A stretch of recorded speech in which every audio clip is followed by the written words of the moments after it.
Okay, so welcome everyone to this session. I'm humbled to have you guys. And now we shall go ahead and start off with our session. So today we are going to mostly look at online debating as a whole. So this lesson is a response to what is going on nowadays with the pandemic and everything. We have to, have more tournaments going on, going off or being launched online instead of, being in person. So that's why I've requested my teammates to be able to hand you guys some of the tips and skills that you should be having when it comes to online debating. So I guess we could go ahead and start. And if you have any question, feel free to drop them in the chat or, unmute yourself, and then you could also raise your hand, and if you need me to unmute you. So yeah.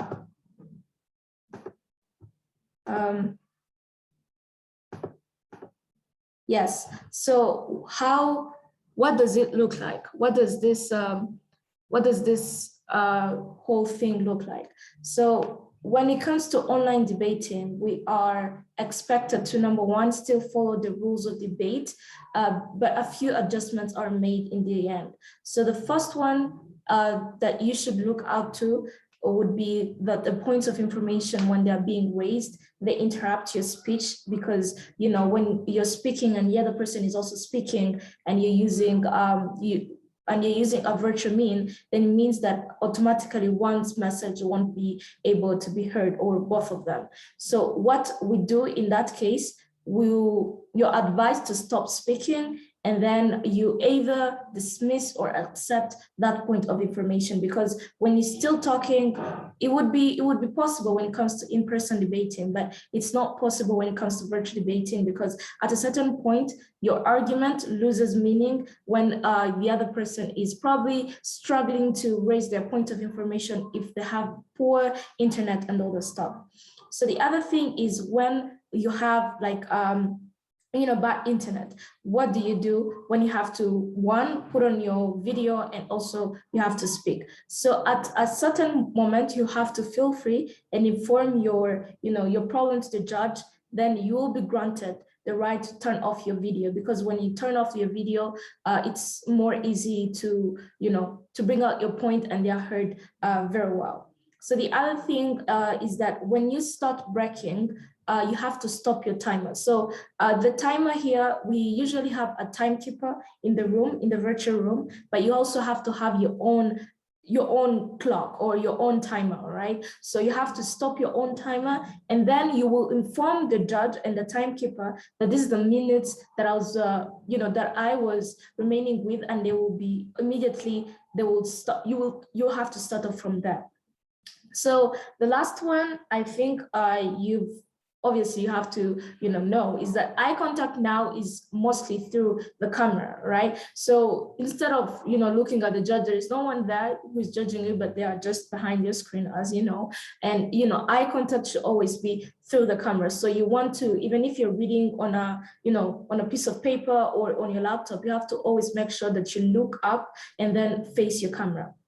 I hope that's that answers the question of how it looks like. So the other thing I wanted us to look at is to compare online debate and in-person debates. Yes, so we'll go ahead and look at them. So when you look at this picture, the other person is even shooting straight away the point to the opponents. The arguments are, their voices are filling out the room and all the stuff. While when it comes to online debating, it's more of you presenting your argument than having a lot of pressure, having a lot of people in the room for you to be able to convey your arguments. So when it comes to online debating, number one, the thing you should be noting is that you have to be at ease. So this is the moment when you're more confident. I truly tell you that when it comes to online debating, we are more confident, me and my teammates, we are more confident than when it comes to, in-person debates, because we encounter less or minimal direct confrontation. And that itself is something that you should cherish and you should, put in mind when it comes to online debating, and you should use that to your own advantage, all right? Because when you just have your laptop there, you have everything there, and then you don't have to look at the mean eyes of your opponent or something. So it's really, really easy to, to be able to be more confident when it comes to this online debating. So the other thing you should be knowing is that you should be time conscious, all right? So when it comes to online debating, a few adjustments, yes, are made, but it doesn't remove the fact that you are supposed to speak for 5 minutes, you're supposed to speak for 8 minutes, all right? So if you encountered a small problem, thing, so you should be able to still be time conscious.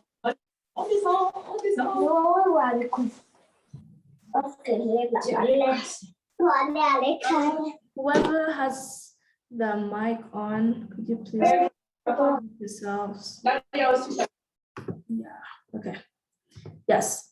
So besides that, we could move on. So the other one we are going to talk about most is how to structure your speech, all right? So the other one is that Google Docs is your friend when it comes to beforehand speech writing. Why Google Docs in this case, or anything that, probably, Microsoft Word or anything? It's because when it comes to online debating, you have to, face the camera all the time so that you make your points valid or you make your points clear, all right? So what you want to do is to have something literally, you're not literally at a certain small distance below your camera, so that even if you're, reading everything throughout, for instance, for the first speaker, you're able to still make eye contact easily, all right? Instead of looking down and then looking up, looking down and then looking up. It's really easy to read off something from your laptop while also, maintaining eye contact. So Google Docs is the way when it comes to, easing your explanation, but at the same time being able to, still invite the judges through eye contact. So the other thing we wanted to talk about mostly is case building, all right? So on this point, we wanted to emphasize more on 3 major parts when it comes to you building a case as a team, all right? So the first 3 things that you have to, understand more is what we call brainstorm. Number 2, sharing of ideas or arguments, research, and speech writing. So these are sequential, steps, and you have to, look at them with the right lenses. So the first one of brainstorming. So you're given a motion, right? So I Debate Rwanda or any other thing that is, or any other organization that is, preparing a tournament or anything, sends out motions.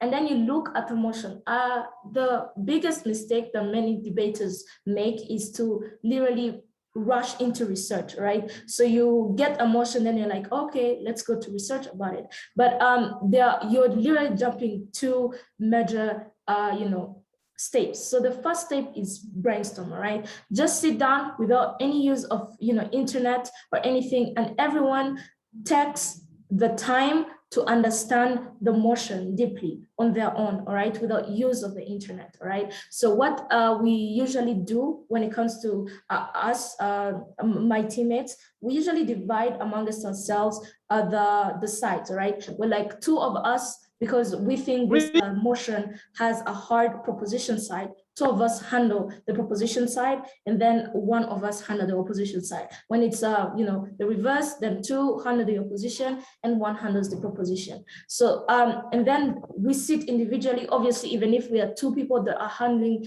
the opposition side, we still sit individually. And then we're able to, just jot down anything that comes to your mind when it comes to, your first impression or your thoughts of a certain motion that they've been able to give you guys. So after, you putting down, even if it's 1 argument, just put it there and then, build it up, like make it have more sense, right? So how do you make it have sense? So the thing that makes you be more comfortable when it comes to your arguments is when you're sharing your arguments. So how does this look like? It's more of a mock debate, but it's unstructured. So you don't have like the first speaker, second speaker, third speaker from both sides, and you don't have to even play by the rules, right? So a speaker is explaining. For instance, we start with the proposition side. So they start with a certain argument, they're building it. You as the opposition side, you already have like a response to that. You shoot it anytime, regardless of the formalities, you just shoot it. And that's how it is. It's more of argumentation when it comes to, you guys sharing your views on a certain topic. So you throw at each other certain arguments, and then you look at ways of making your cases bigger and bigger through answering those simple arguments that you've come up with. And that's what lays down the foundation of any case, all right? So your thoughts about that motion. So after you think about the motion, then you look at the loopholes of each and every side. You look at the loopholes of the opposition side if you assign the opposition side. You look at the loopholes from the proposition side if you are assigned the proposition side, and that's where research begins. So you don't want to be given a motion and then jump straight into research when you don't even know what you're researching about.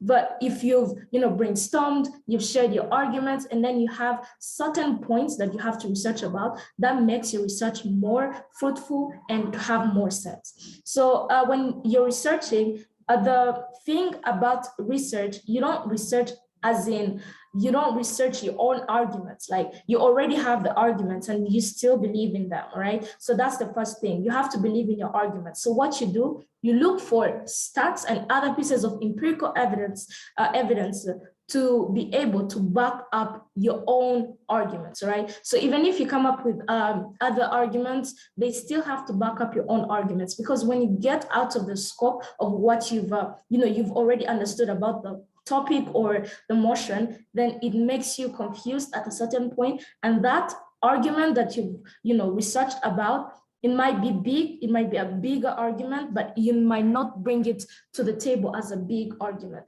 So we want to understand the motion, we want to relate to the motion first, and then research, and then we can write our speeches from that. So about speech writing, I think I have a slide for that. Yes, so we have the World Schools speech structure, right? So the World Schools format, which is one we are following mostly when it comes to Rwandan debates, has a few things that we have to follow. And that thing has, I started following that thing when I got to the national team, but it's a thing that I think we should be practicing more than just keeping it aside, right? So what does the World School speech structure look like, all right? So as I said before, hashtag #1 rule for online debating, we use Google Docs, all right? So the first thing you have to do is to share a document with your teammates, right? So from that document, you develop your case by, you first off outline obviously your arguments and all that stuff, and then you develop those arguments. And usually a case that wins mostly has few arguments that make sense than very many arguments that, yes, will make sense at a certain point, but will overwhelm the judge and will also overwhelm the team, and they won't be able to even touch the bigger part of it. So I want you guys, even if you have very many arguments, look at what are the important arguments on us. What are the winning arguments? That's what I want us, and that's what I want us to look out most, right? So the winning arguments are the ones that are really important in our debate, not how many arguments does this side have and how many arguments does the other side have. So you, after developing your case from the argument, you explain, you give evidence, everything, scenarios, and all the stuff. Then you come to writing your speeches, right? So the biggest and the most important speech in that debate, all debate speeches are really important, right? The first, second, and third speech, right? But the one that you should prepare most, the one that should be prepared is the first speech, right? So all three members have to, come together and be able to formulate this first speaker's speech, because that's really important, because it lays down your argument, it lays down your case, and and your debate has to make clear at the beginning of it, right? So you have to make sure that you're in your element even at the beginning of the debate, all right? So how does it look like? So number one, we talk about something called opening speech. Number two, refutation for second and third speaker.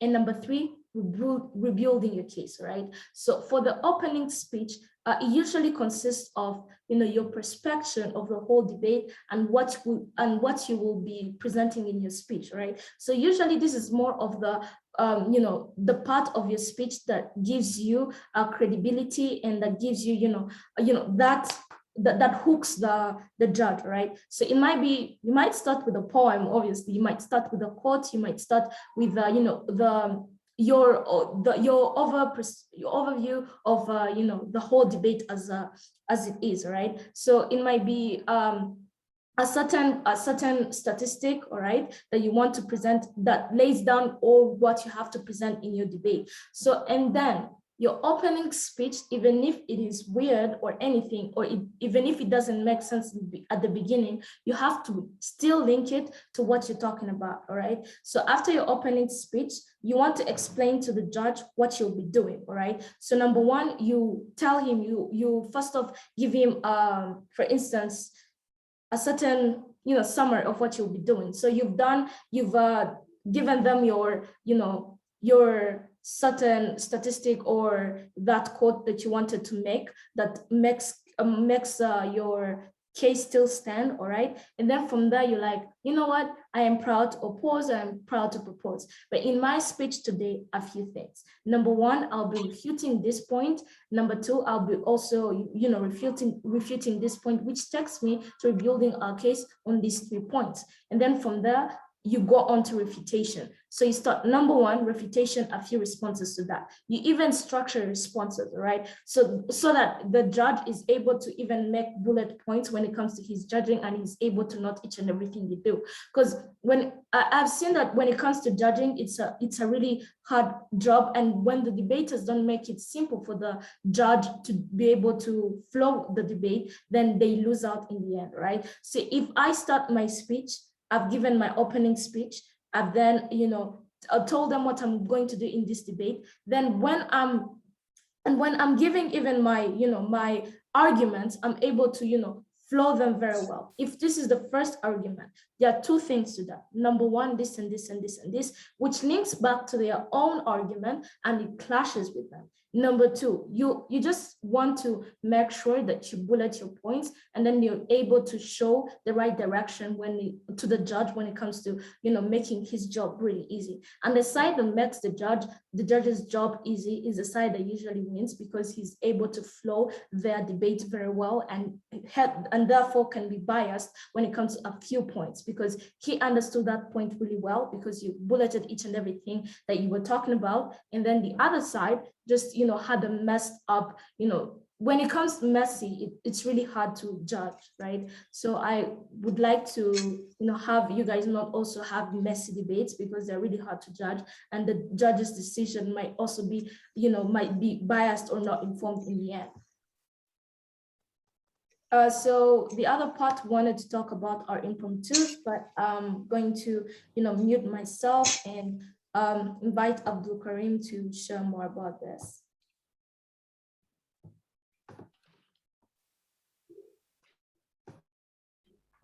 Okay, thank you.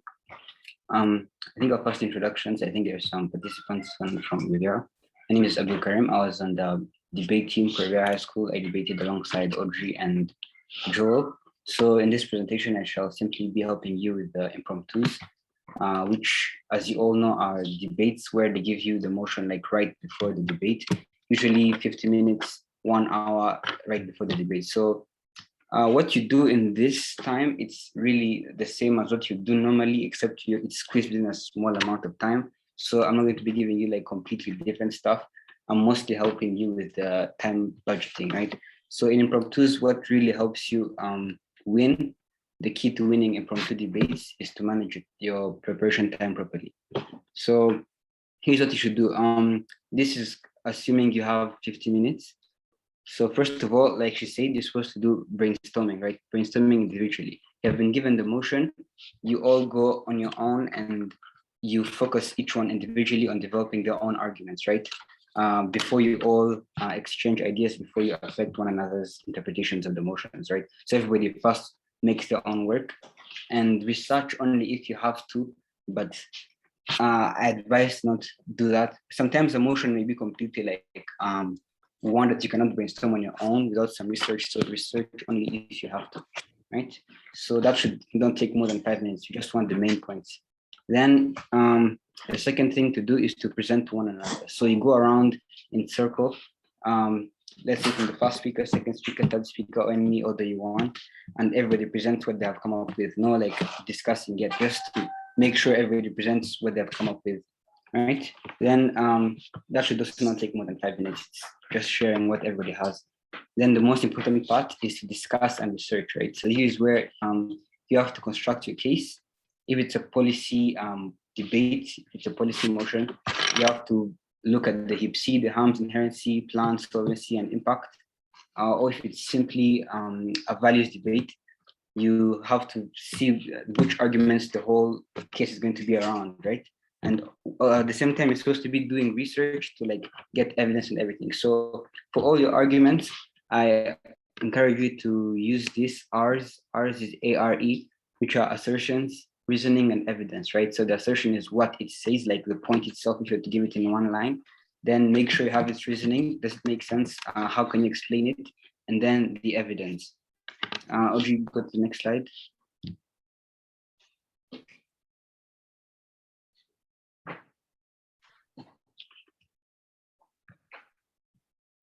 Okay, then we have 4, 5, 6. So once you've discussed and constructed the whole case, you're going to have to concentrate on writing the first speaker's substantive arguments. While everybody has to give their own speech, the first speech is very important. It shows to like the judges what you're all about, right? Your whole case, everything you're standing for. So that should be a team effort, crafting that speech and its main points, right? Then since some main points also crafted, delivered in the second speech, you could do that for the second speaker too. So like you give 10 minutes to the first and 5 minutes to the second.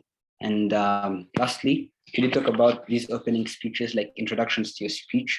I don't think they're a must. They're optional. They're very good. They're like a tactic that hooks the judge to what you're saying and everything. But if you still have time left over, you can start crafting your own like opening speeches, what you say, like to introduce yourself, statistics, that kind of stuff. Excuse me? Sorry? You want to see? No, just move on. I don't really think that was. Okay, so yeah, that is the 6 key things you have to do. You've seen the time budgeting. So make sure you work on that. And I guess Shaz already told you, you work all this in a Google Doc, right? It's where everybody can come and put in stuff and then you put it all together. Yeah, so that's how you approach impromptus. I don't think there's any questions.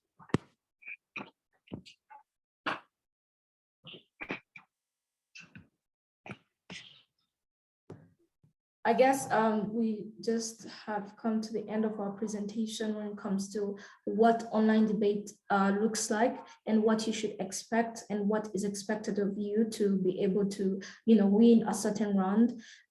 So if you have any questions, I think you should shoot them now, because we shall be having we just have 8 minutes to the end of this meeting before we announce the motion for the round that we're going to be doing, and also the teams that are going to do that. And besides that, Abdulkarim is the one that is going to be sending the link to the various groups. So the ones on Instagram, I'll send them myself, and the other ones that haven't yet received it, I'll also send them on WhatsApp. So yeah, so if you have any questions, you may shoot it now.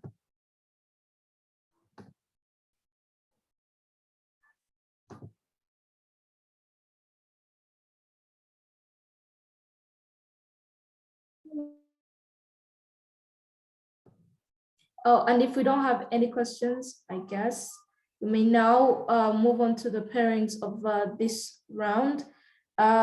We have Team Nirvana as F against Team Taurus, and then we have Team Aces as F, and then Team Natus as Neg. So the motion of this round states that the death penalty should be abolished. Death penalty should be abolished. So that's the debate round one motion. And as Abdulkarim said, this is an impromptu, obviously.